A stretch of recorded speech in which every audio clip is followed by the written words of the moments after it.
It's the most wonderful time of the year unless you're the one tasked with throwing the big family dinner. But apparently there's a way to do it stress-free.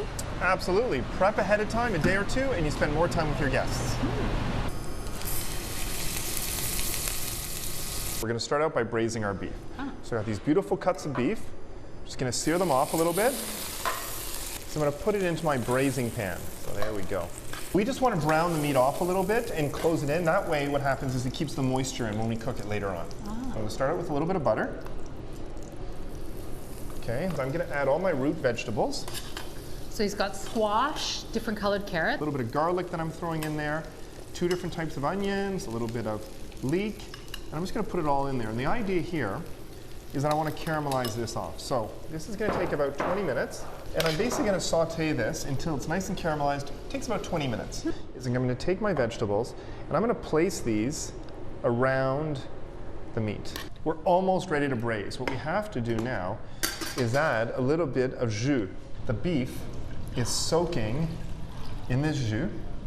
And it's all the flavors are now mixing. Ready to go. Okay. What's beautiful about this dish is that we're putting everything in there together. You can either put it in the oven, cook it probably around 325 for 3-4 hours, but it's really not that time sensitive. You can't overcook it. We also need a starch, of course. So I'm going to show you something very, very simple, the same concept, something you can do well ahead of time, and then you can just finish it off or warm it up for your guests. All right, let's do it. These are Peruvian blue smashed potatoes, and I'm going to actually add just on top like this.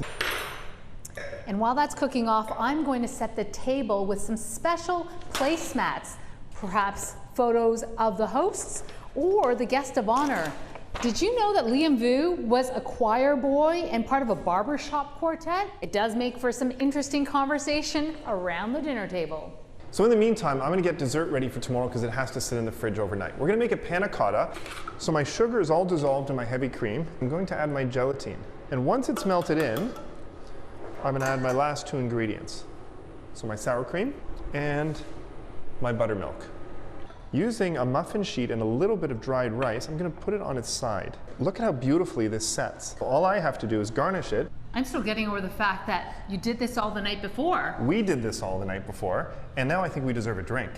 Or some dessert. Cheers. Happy holidays, Sebastien. Happy holidays. Mina Ree, Global News. Oh my goodness.